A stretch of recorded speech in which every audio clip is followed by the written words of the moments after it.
Bonjour à tous, c'est un peu avec de la tristesse qu'on vous reçoit pour cette 14e édition. Non pas qu'on est triste de vous recevoir et de recevoir nos amis. Et Mathias est en forme derrière, il est tout affûté en short, il est magnifique. À côté de moi, l'homme qui n'a fallu pas être présent parce que quand il fait du jardinage, malheureusement, c'est plus compliqué qu'on ne le pense. Ceci étant, il est là pour cette 14e édition. Pourquoi on est un petit peu triste? Parce que c'est la fin de cette saison 22-23, la fin des émissions Les Vestiaires de Chanzy. On espère et j'espère qu'on aura l'occasion de se retrouver la saison prochaine.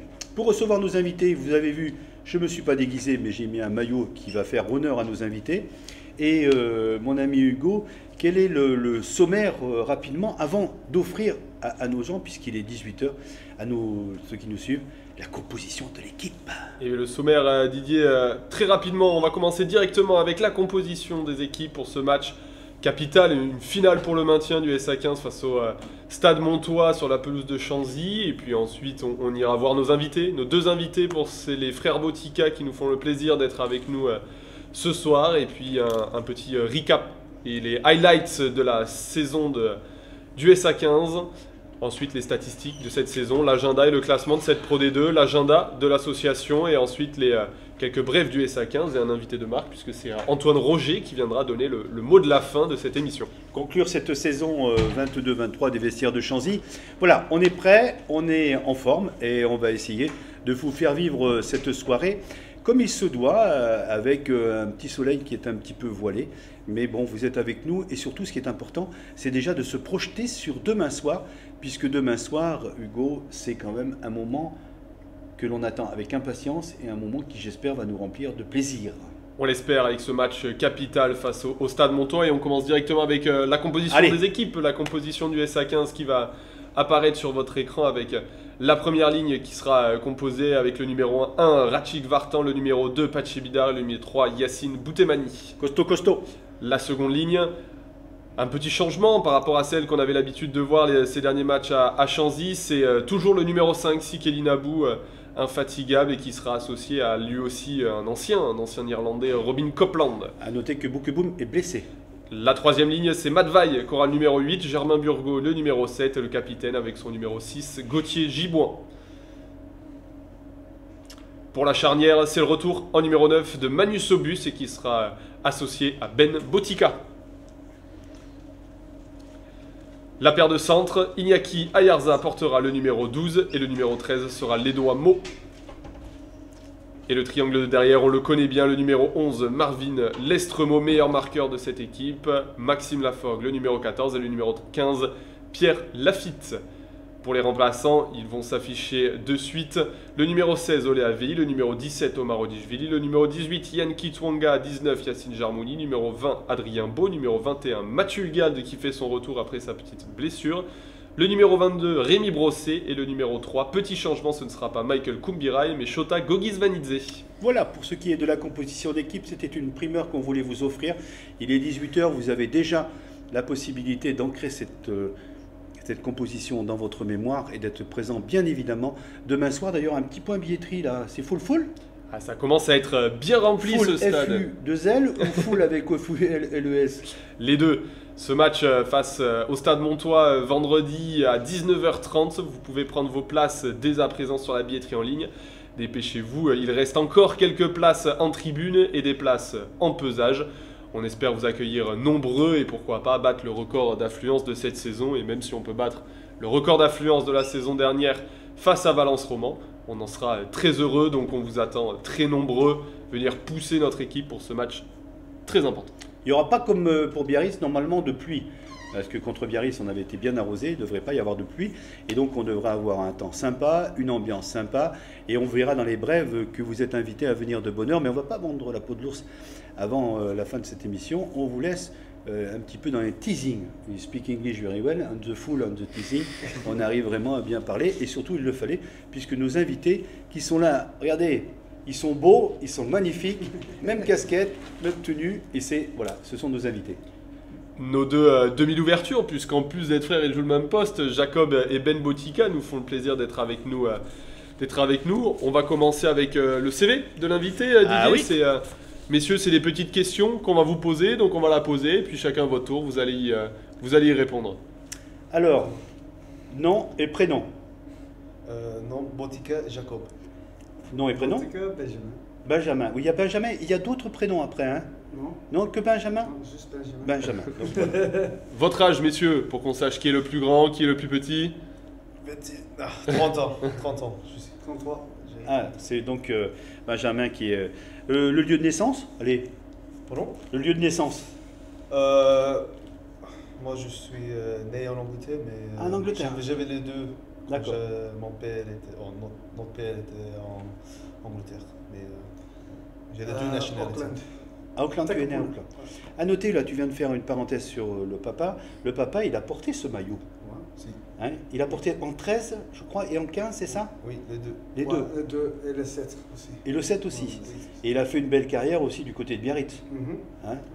Donc c'est quand même Tout le monde. il y a lui qui était au sein de comment dirais-je du rugby, ou est-ce qu'il y a d'autres membres de votre famille, des oncles, etc., qui ont joué aussi au rugby? Ouais, notre oncle, il a joué avec le All Blacks aussi. Aussi? Il a joué à numéro 9. Il s'appelle Dean Kenny. Et, oui. Beaucoup, toute notre famille, ils ont joué le rugby. Et toi, est-ce que vous avez été à un moment susceptible d'intégrer le squad des Blacks? Moi, non. Moi, oui, le 18 ans. Mais après, je suis allé à Biarritz pour l'espoir et je manque le 20, le All Blacks 20. D'accord. 20 ans, donc ouais, ça passe, mais ça c'est... Et comme vous êtes en France depuis un moment, pour l'ouverture qui va se dérouler entre l'équipe de France et les Blacks pour l'ouverture de la Coupe du Monde, vous serez français ou vous serez All Black? All Black. All Black? All Blacks. All Blacks. C'est vrai? Bon, mais c'est fini. On arrête l'émission. C'est fini. Au revoir. À toi. Messieurs, on a dit le poste occupé. La situation familiale, vous avez une famille, des enfants? Moi, oui, j'ai un enfant, un petit garçon. Il a 7 mois maintenant. Il s'appelle Jaya. Et 2 chiens. Et un copain. Medicine Best. Et moi, j'ai une copine. Et elle s'appelle Lauren. Très gentil. Très gentille, oui. Très belle aussi. Oui. Et Moi, j'ai pas un le droit de petit dire. chien. J'ai un petit chien qui s'appelle Otis. Ouais. Une Staffy. Donc moi j'ai aussi un petit chien qui s'appelle Match qui est Staffy. Quand on est tous les trois ensemble, c'est la ménagerie des staffs. C'est le regroupement des staffies. Ensuite, messieurs, les clubs par lesquels vous êtes passés durant toute votre carrière, là où vous avez commencé, peut-être en Nouvelle-Zélande, et jusqu'à arriver ici au SA15. Ouais, on a beaucoup de clubs. Et, moi j'ai commencé avec mon école de Westlake Boys High School. Après j'ai passé notre club de famille, ça s'appelle North Shore Rugby Club. C'est le deuxième plus vieux club en Nouvelle-Zélande. Ok. C'est juste passé de 150 ans pour le club. Et après, je suis arrivé juste à côté, pas loin, à Saint-Jean-en-Angélique, Oui. quand il était en Fédéral 1. Et après, j'ai passé à Agen, en Espoir Pro D2. Et après, Saint-Médard-Angèle, en Fédéral 1. Et après, j'ai fait 4 ans en Pays de Galles. J'ai joué avec Newport Dragons et RGC Rugby Club. Et après, je suis revenu en France pour jouer avec Rennes pour 2 saisons. Et après, j'ai arrivé ici cette année. Avec un titre de champion de France dont tu es, je dirais, un peu, même carrément responsable pour l'équipe de Rennes. Ouais. Et toi Un peu comme Jacob, j'ai commencé à Westlake, à l'école, North Shore Rugby aussi. Après North Harbour, en ATM Cup. Et après, j'ai signé avec Harlequins, mais avant de commencer, j'ai essayé d'aller à Périgueux. pas loin d'ici. J'ai joué avec Gauthier et Pierre, très longtemps encore, avant. Et après Harlequins depuis 4 ans, et Montpellier pour 6 mois. Et après ONA 2 ans et demi, et Bordeaux 2 ans, Castres 2 ans. Et maintenant ici, et après, je sais pas. À noter qu'à Lyonnais, tu as été élu meilleur joueur de Pro D2, et qui a quand même une référence et qui, je dirais, valorise ta personne, ton CV quand même. Hein. Belle expérience. Ouais, c'était une très belle expérience. Un mot, la Nouvelle-Zélande est connue pour sa qualité de vie, la gentillesse des gens, etc. Et pourtant, vous êtes des voyageurs. Pourtant, vous partez dans le monde entier. Vous allez du Pays de Galles en France, de France qui est peu à droite. C'est dans l'ADN, c'est intérieur que les Néo-Zélandais aiment voyager. Ouais. Pour moi, c'est mon... comment tu dis, hein? C'est mon vie. Je reviens tout le temps et c'est le même. J'adore Nouvelle-Zélande. Mais ouais, je voyage pour toute ma carrière. Et j'adore France, j'adore Angleterre. Et quand c'est fini, vous allez revenir en Nouvelle-Zélande ou vous restez peut-être en France? Pour moi, ma copine elle est écossaise, donc je sais pas encore. Moi je veux revenir en Nouvelle-Zélande, mais je pense qu'on va rester dans l'Europe, en Angleterre, ou Écosse. On ne sait pas encore. Je sais pas encore. Ouais, je reste ici depuis 2 ans. Je crois, parce que j'ai fait mon licence pilot licence, pour commercial. Donc ouais, après j'ai fini mon carrière, peut-être après 2 ans, les prochains 2 ans, je vais faire mon commercial. Et j'ai un secret que je vous donne. Hein. Dis-nous. Je pense qu'il va même se marier cet été, il me semble bien. Et il ne va pas se marier à la cathédrale d'Angoulême, mais il va aller se marier à Bali. Messieurs, vous qui êtes en attente de mariage, Bali, c'est quand même ce qu'on fait. Parce que c'est entre Nouvelle-Zélande et c'est ça, ouais. Mais c'est très agréable, On continue un petit peu. Il y a des personnes qui nous ont posé des questions sur les réseaux sociaux et qui vous concernent, messieurs. Donc, je vais vous les poser. On a la première question de Léotex qui nous dit: quelles étaient vos idoles quand vous étiez petit? Pour moi, c'était Didier. Non, pour moi, c'était mon père. Parce que mon père, il a joué à un haut niveau. Et aussi Carlos Spencer. Il était un très très bon joueur. Et oui, c'est le 2 pour moi. Moi aussi. Et Tenkata aussi. Ouais. On peut parler de papa, oui, mais on peut aussi parler de maman, qui est très très gentille. Oui. Maman est très très gentille. Non, c'est sûr, Elle est très très gentille. Elle était là il n'y a pas très longtemps. Ouais. Elle était chez toi il n'y a pas très longtemps. Et vraiment très très agréable et très très gentille. Ouais. Deuxième question qui va s'afficher, c'est VLPRC, pardon, qui nous dit: quel est votre meilleur souvenir dans votre carrière?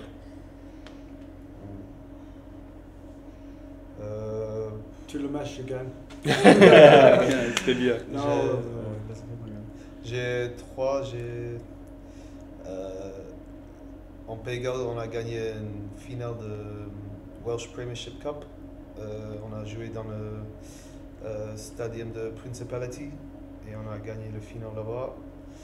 Et aussi le Fédéral 1 la saison dernière avec Rennes. On a gagné le championship de Fédéral 1. Et mon dernier, c'était 2 semaines avant qu'on a joué ensemble. On a été dans la même fiche. Je remplaçais mon frère sur le terrain contre Bio. C'était un joli souvenir. Bon moment, ouais, un bon moment pour moi et lui et notre famille. Nous, on l'a vu. On l'a vu dans les tribunes. On a vu la passation qui était très discrète. Mais c'était les yeux et c'était le cœur qui parlait, davantage que l'expression de vous passer le relais. C'était vraiment très intéressant. Pour toi, Ben, les meilleurs souvenirs? J'ai beaucoup. C'est quand on monte top 14. Avec Oyonnax. Avec Oyonnax. Et quand je gagne le meilleur joueur de tous aussi. Et avec Harlequins, on gagnait un titre. Et ouais, juste avec toute l'équipe que je joue avec, j'ai un petit souvenir avec toute l'équipe. Il laisse une empreinte à chaque fois qu'il va, mais on voit que les clubs aussi sont importants pour Ben. Une autre question, c'est la suivante, c'est Charles.MYR. Quelle est la principale qualité à avoir en tant que demi d'ouverture, en tant que numéro 10? Pour moi, c'est tout le temps, tu dois rester froid dans la tête. Le petit moment, tu fais quelque chose de mauvais ou un peu frustré avec l'équipe, tu dois laisser et passer pour la prochaine chose. C'est juste rester froid dans la tête parce que les avant, il fait tout le bataille, blablabla. Mais pour le 10, je pense que juste rester froid dans la tête. Et la prochaine fois. Ouais, je suis d'accord avec Ben. Il faut être toujours froid dans la tête et construire les choses bien avec notre numéro 9. C'est nous les charniers. Il faut être patient, froid dans la tête et juste contrôler le match et laisser les 13 autres batailler un peu. Ouais. Et enfin, la dernière question, c'est Valentin WGRT qui nous dit: qui est le meilleur face au perche, au tir au but?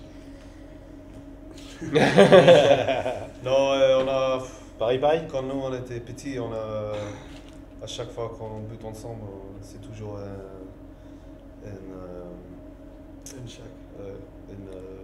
Égalité. Égalité.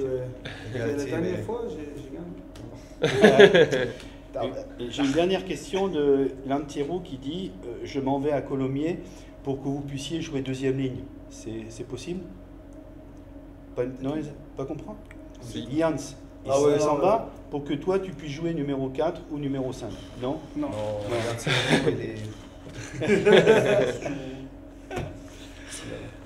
Allez, merci messieurs d'avoir répondu à ces petites questions. On va continuer dans notre petit programme et on va voir, Didier, si tu le veux bien, un petit recap de ce qui s'est passé cette saison Tu as dit un avec autre le mot SA15. tout à l'heure qui était si, tu as parlé anglais? Des petits highlights. C'est ça.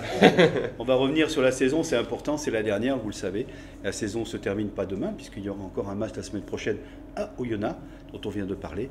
Mais en attendant, il était intéressant de revenir sur les grands moments de cette journée. Ça commence dès la première journée. Le SA15 qui accueillait Vannes sur sa pelouse, un match plutôt estival. Et on va voir cette dernière action sur le gong à la dernière minute. Jacob Botica d'une splendide passe au pied et un petit tour de passe-passe de Nicolas Martins en bout de ligne qui offre l'essai peut-être de la victoire. Il va manquer la transformation pour commencer cette saison de Pro D2 par une victoire à domicile. Et c'est Jacob en bord de ligne qui va tenter la transformation. Et dans une ambiance là aussi qui était plutôt exceptionnelle. Exceptionnel.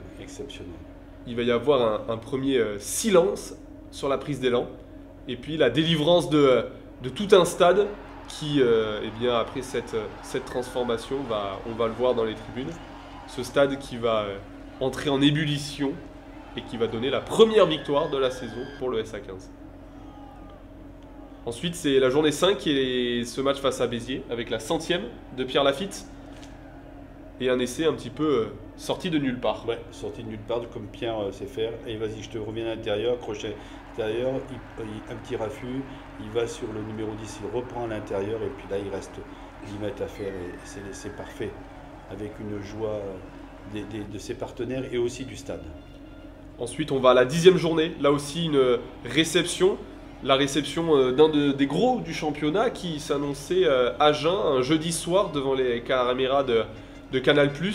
Et puis un stade qui était rempli de nombreux étudiants et on le voit sur cette dernier petit en avant, les joueurs qui n'avaient rien lâché et qui s'offrent une victoire de prestige. Cette victoire, elle a été fondatrice dans la saison. Allez, on continue parce que ça déroule. On est à la deuxième journée là. Et c'est encore du costaud. Et c'est une belle. C'était un Massy. Et à la dernière seconde, au même titre que tu l'avais fait contre Vannes, et bien par ton coup de pied, tu offres la victoire. Bravo à toi, avec des supporters qui avaient fait le déplacement. Et la première victoire à l'extérieur du SA15. Journée 18, on a mis cette journée qui était importante pour le club avec ce maillot magnifique, un maillot, premier maillot collector de la BD, qui s'est traduit par une défaite, là aussi compliquée, en début de mois de janvier, qui annonçait d'autres défaites à venir, mais qui lançait une confrontation de 3 matchs capitales avec cette première face à Massy. Et le SA15 qui, dans cette 20e journée, va décrocher la victoire de 2 petits points, et avec notamment peut-être la réussite qui a tourné lors de ce match. On voit très bien cette pénalité qui est ratée à la dernière seconde et qui vaut la victoire donc, au SA15. Ensuite, Carcassonne. Le match à Carcassonne avec cet essai de Germain Burgot, là aussi en fin de match. Une victoire qui était capitale pour se donner une chance de survie dans cette Pro D2. Carcassonne, on le rappelle, qui est aujourd'hui en position de premier relégable. Cette victoire, elle était essentielle, et puis les joueurs, ce groupe l'a fait.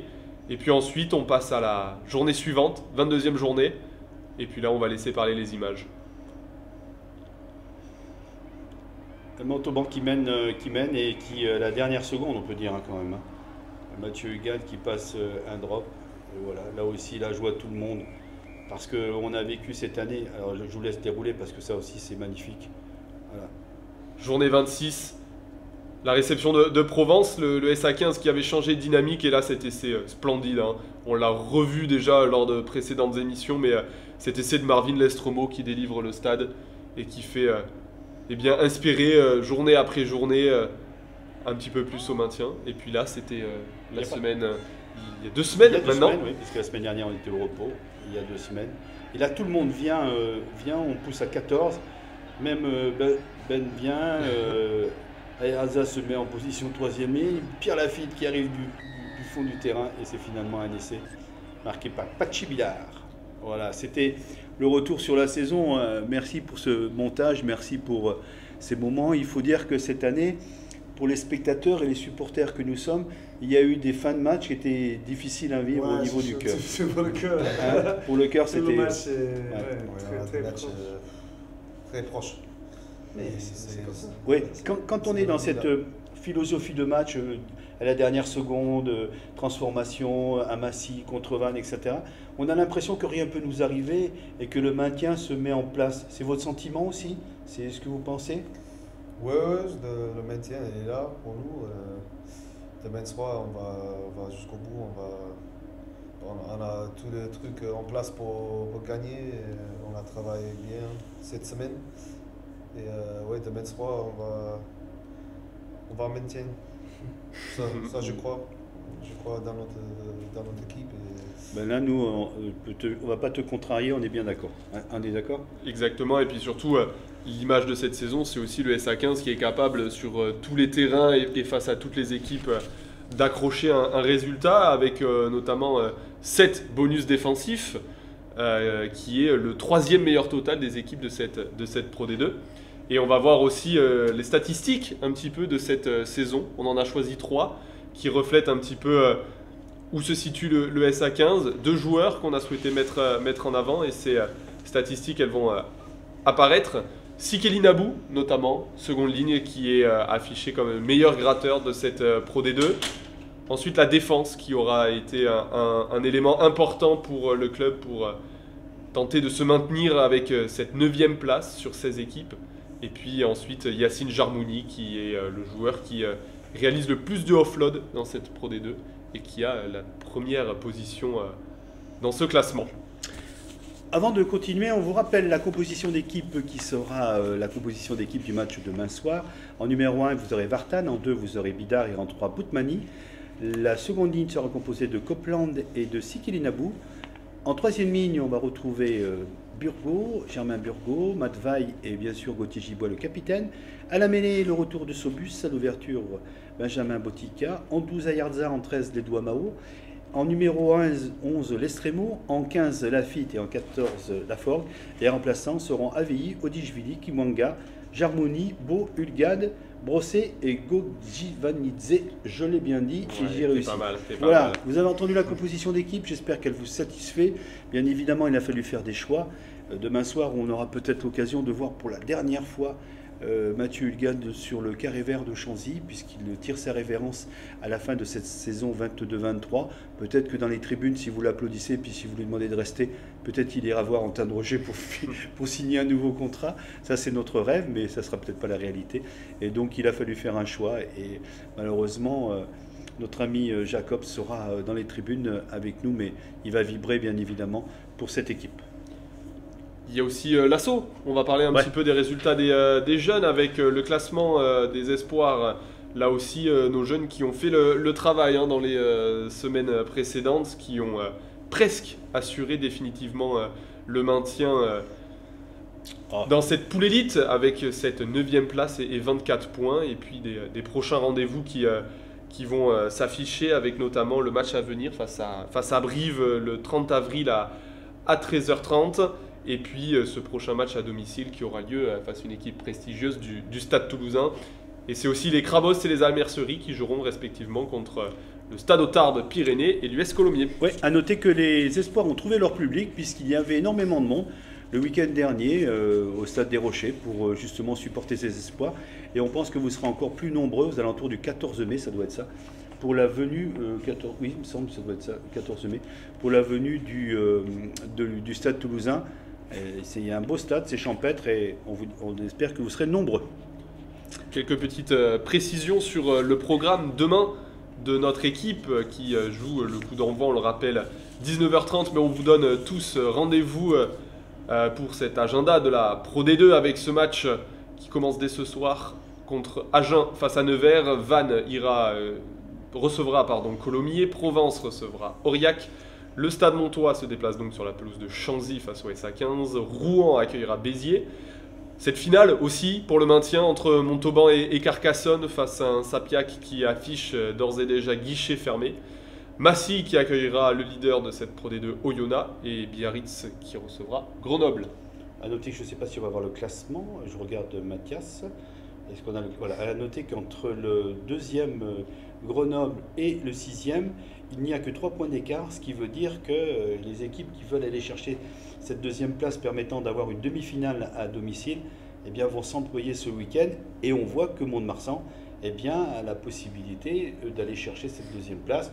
Comme ils vont être battus, ils vont être vexés, mais de toute façon, on va demain soir. On voit un classement quand même qui est très serré, cette Pro D2 que tu connais bien, Ben. Il y a vraiment un championnat qui est fort cette année, un championnat dur. Oui, le bonus défensif XT, c'est plus important. C'est sûr, quand le Pro D2 c'est très, très proche comme ça, c'est tout le point que tu peux tirer. Donc Mont-de-Marsan devient quand même demain soir. Nous, on vient pour chercher le maintien, mais eux, ils viennent chercher pour la 2e place quand même. Ouais, c'est sûr. C'est un grand match, mais oui, on lâche rien et on n'a pas attendre pour les résultats d'autres jeux. On doit prendre entre nos mains. Bon, puis si jamais ça ne va pas, on lâchera les staffis. Ils avaient volé des joueurs de monde. Le 4. D'accord. Allez. Les petits rendez-vous demain, on l'a dit, coup d'envoi à 19h30, mais on vous donne tous rendez-vous à partir de 17h45 devant l'entrée du stade. Les portes ouvriront exceptionnellement une petite demi-heure plus tard pour accueillir nos joueurs en nombre. On espère que vous serez nombreux à faire du bruit pour leur montrer que ce match est important et qu'ils auront tout un stade qui les soutient. Donc, ouverture des portes, 18h, les guichets, eux, ouvrent à 17h30. Si vous n'avez pas déjà vos places, vous pouvez les prendre sur la billetterie en ligne ou à la boutique. Et puis, on espère que vous soyez le plus nombreux. Et puis, maintenant, je vais m'éclipser, Didier, pour laisser la place. Intéressant de dire, cette initiative que vous avez prise, donc déjà, il y aura des drapeaux dans les tribunes, donc vous pourrez supporter l'équipe quand elle va arriver sur le terrain. Il y aura une ambiance particulière. Il y aura à la fin du match bien des remerciements à l'intention des joueurs qui quittent le SA15. Vous savez, on est un club pro, donc il y a des joueurs qui vont aller exercer leur talent ailleurs, d'autres qui mettent fin à leur carrière, d'autres qui, pourquoi pas, s'interrogent sur la suite de leur vie professionnelle. Donc il y aura ce petit moment à la fin du match. Et puis surtout, ce passage au milieu des joueurs avec les encouragements, les cris, les moments de sympathie. Laissez les joueurs se concentrer, mais accompagnez-les à de la voix et de mots gentils. C'est important, justement, les spectateurs, quand vous passez au milieu, comme ça, qu'ils vous encouragent. C'est des moments qui vous permettent déjà de rentrer dans la partie. Oui, c'est toujours bien d'avoir des spectateurs. Spectateurs, supporters ici derrière nous tout le temps. Et ouais, c'est très bien quand on déplace extérieur, qu'on a une bus ou deux bus qui arrivent au stade extérieur. Ouais, c'est très bien. À la fin de match, de les voir, dans la tribune, ouais, c'est très bien. Ben, tu as connu pas mal de clubs, des clubs de Pro D2 de haut niveau. Ce stade de Chanzy là, que tu as découvert, t'aimes bien? Tu trouves que... Ouais, l'ambiance c'est très bien. Quand j'ai joué ici longtemps avant, l'ambiance c'est très bon. Les supporters tout le temps derrière les joueurs. Et après le match contre BO, c'était très très bien. Avec le climatique comme ça, c'est très beau. Donc voilà, on est arrivé à un petit bout, on va les garder quand même. Bien et sûr. Puis on va demander à notre directeur général de venir s'installer. Je vais lui laisser mon siège et je reviendrai juste après. Non, je vais derrière. Viens là. Allez. Merci Hugo. On a commencé les vestiaires de Chanzy avec Antoine Rocher et on voulait absolument conclure cette saison 22-23 et surtout la saison des vestiaires de Chanzy avec Antoine. Quand on a commencé au début, on se réjouissait du retour en Pro D2. On était à fond, voilà. La saison a été avec des moments de plaisir, des moments un tout petit peu plus difficiles. Comment tu es à la veille d'aborder cette rencontre importante pour le maintien, on va dire? Il y a énormément de stress, mais comme tu dis, on a tout connu cette saison, mais c'est la beauté de notre sport. Voilà, s'il n'y avait pas les enjeux économiques et juste sportifs, voilà, ça serait mieux pour notre petit cœur, on va dire, à tous, hein, parce que je sais que ça soit les supporters, les joueurs, les dirigeants, on est tous pris par cet enjeu et on a juste envie d'une chose, c'est qu'il y ait la victoire au bout demain soir. Honnêtement, la ferveur du quotidien, la ferveur du terrain, enfin voilà, je sais que ça sera une belle fête demain et s'il y avait victoire, ça serait la cerise sur le gâteau, en plus du maintien, je suis sûr qu'on peut y arriver. Ouais. Le maintien, c'est la possibilité de mettre en place un projet à long terme, parce qu'on sait que l'année prochaine, ça sera un tout petit peu plus difficile, puisqu'il y aura le dernier qui descendra et l'avant-dernier qui disputera les barrages. C'est la possibilité pour toi, directeur général, de mettre en place déjà des outils pour le futur, des outils pour que le club grandisse, se maintienne en Pro D2, qui est l'objectif, qui est ton objectif. Tout à fait. Aujourd'hui, on sait qu'on est sur une année charnière. Il y a des changements de règlement qui gagnent en cohérence parce qu'on est table sur comme le top 14, donc avec en Pro D2 juste un match de barrage et une descente, donc qui donne une possibilité supplémentaire pour se maintenir. Voilà, le club aujourd'hui, soit on descend en national et on joue les phases finales et on prend du plaisir, soit on se dit non, on a envie de faire exister le sport professionnel à Angoulême à travers le SA15 et sur notre territoire plus largement, parce que le territoire a besoin de vibrer le vendredi soir à Chanzy. Donc voilà, on a envie de ça, on a envie de passer un cap et on sait que cette année, en plus de changement de division, mais aussi la Coupe du Monde qui va faire vibrer tous les Français, on a envie que ça vibre aussi à Angoulême à travers cet événement. Et le but, voilà, c'est de passer un cap avec des valeurs qui sont les nôtres, parce que c'est ça qui est important, c'est qu'aussi le SA15 ne change pas. On a envie, et on le voit avec Ben et Jacob, envie d'être une grande famille, mais une famille dans son ensemble, que ce soit la fratrie sur le terrain, mais peut-être d'autres l'année prochaine aussi, et j'espère sur le long terme, et une fratrie collective avec la famille du SA15, l'administratif, le sportif, les supporters, les partenaires, les élus, et qu'on pousse tous derrière le club parce qu'on est aujourd'hui tous de passage et on veut laisser transmettre quelque chose de grand à nos successeurs.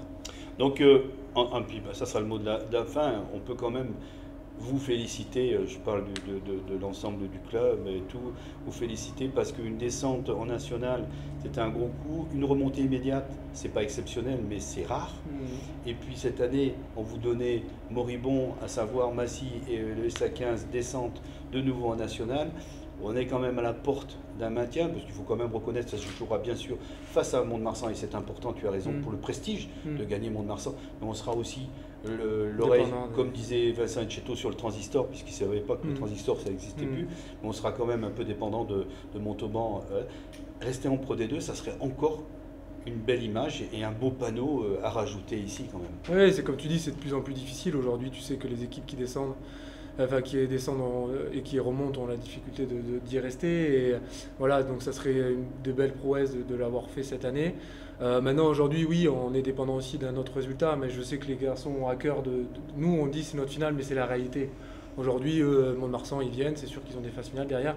Nous, je sais que les garçons, ils ont envie d'y laisser leur peau sur le terrain parce que la victoire, elle est cruciale, mais même pour nous, pour montrer que le SA15 existe face aux plus belles équipes, parce qu'aujourd'hui, c'est ce qu'on a réalisé, gagner contre les plus belles équipes de ce championnat. Donc en fait, on n'a pas à rougir de l'effectif qu'on a.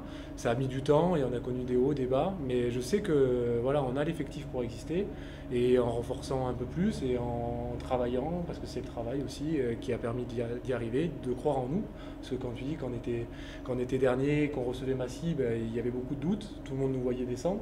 Et on a prouvé, ils ont prouvé. Mais merci à eux, mais merci à tout le monde, à l'administratif, d'avoir bossé, d'avoir été derrière. Merci à Didier, merci à toi, parce que ces petits moments de partage que vous créez aujourd'hui, je sais que les supporters en sont friands et ça permet aussi d'exister à travers eux, à travers vous, ils existent et ça c'était hyper important. Donc merci à l'équipe, à vous trois d'avoir travaillé dur parce que ces moments ils étaient importants. Et on se donne rendez-vous demain soir aux alentours des 21h pour avoir un grand sourire. Un grand sourire. Peut-être quelques pleurs de joie, mais oui, voilà, mais ça aussi les pleurs de joie c'est toujours...